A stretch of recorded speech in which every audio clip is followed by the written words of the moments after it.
વાક્ય number 731. I have heard that she is a famous actress. Famous એટલે પ્રખ્યાત, actress એટલે અભિનેત્રી, હિરોઈન. She is તેણી છે, that એટલે કે, અને heard એટલે સાંભળ્યું. હિયર એટલે સાંભળવું, HEAR, હિયર એટલે સાંભળવું, અને heard એ ભૂતકાળનું રૂપ છે, સાંભળ્યું, HERE, હિયર એટલે અહીં, અને HEAR, હિયર એટલે સાંભળવું. heard એટલે સાંભળ્યું, અને have heard એટલે સાંભળ્યું છે, અને had heard એટલે સાંભળ્યું હતું. I have heard એટલે મેં સાંભળ્યું છે. that એટલે કે.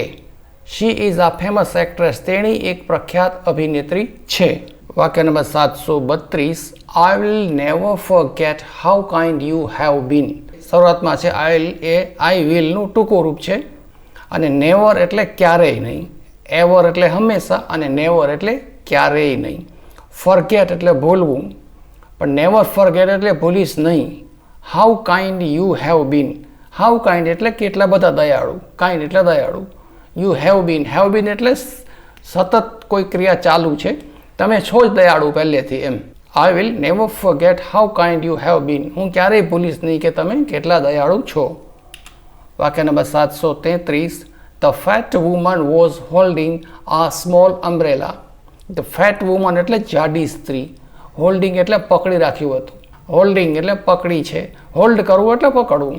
આ સ્મોલ અમ્બ્રેલા નાની છત્રી, તે જાડી સ્ત્રીએ નાની છત્રી પકડી રાખી હતી. મિત્રો, ફક્ત વિડીયો જોવાને બદલે વિડીયો જોયા પછી તરત જ અનમોલ ઇંગ્લિશ એપમાં દરેક ચેપ્ટરની સાથે જે લિસન થિંક સ્પીક પદ્ધતિ અનુસારની પ્રેક્ટિસ આપેલી છે, એ પ્રેક્ટિસ પણ જરૂરથી કરતા રહેજો. વિડીયો જોવાની સાથે સાથે જો પ્રેક્ટિસ કરતા રહેશો તો થોડાક જ સમયમાં તમને ગ્રામરના નિયમો યાદ કર્યા વગર જ કડકડાટ ઇંગ્લિશ બોલતા આવડી જશે. વાક્ય નંબર 734.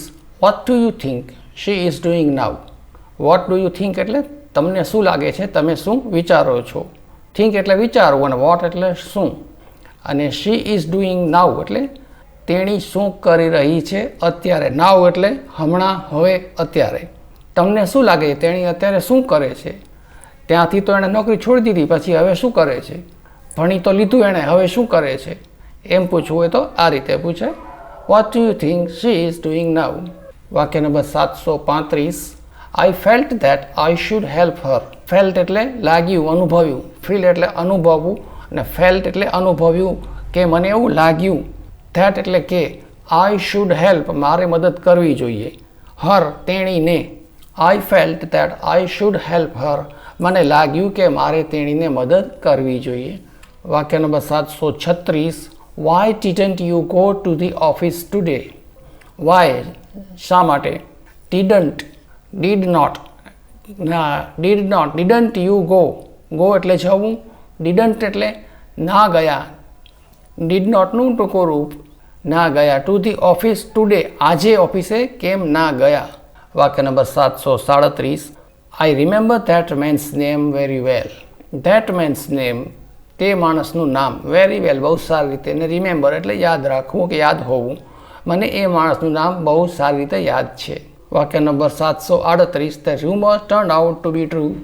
રૂમર એટલે અફવા, અને turned out to be true એટલે સાચું નીકળ્યું, અફવા સાચી નીકળી.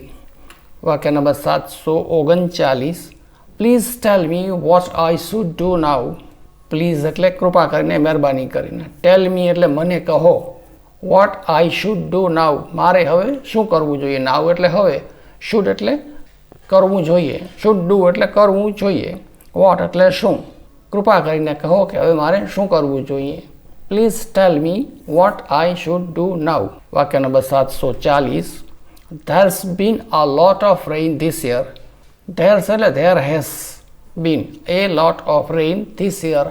a lot of એટલે ઘણો બધો, rain એટલે વરસાદ, this year એટલે આ વર્ષે, there has been એટલે સતત આખા વર્ષ કે ચોમાસાની સિઝન દરમિયાન થયો છે.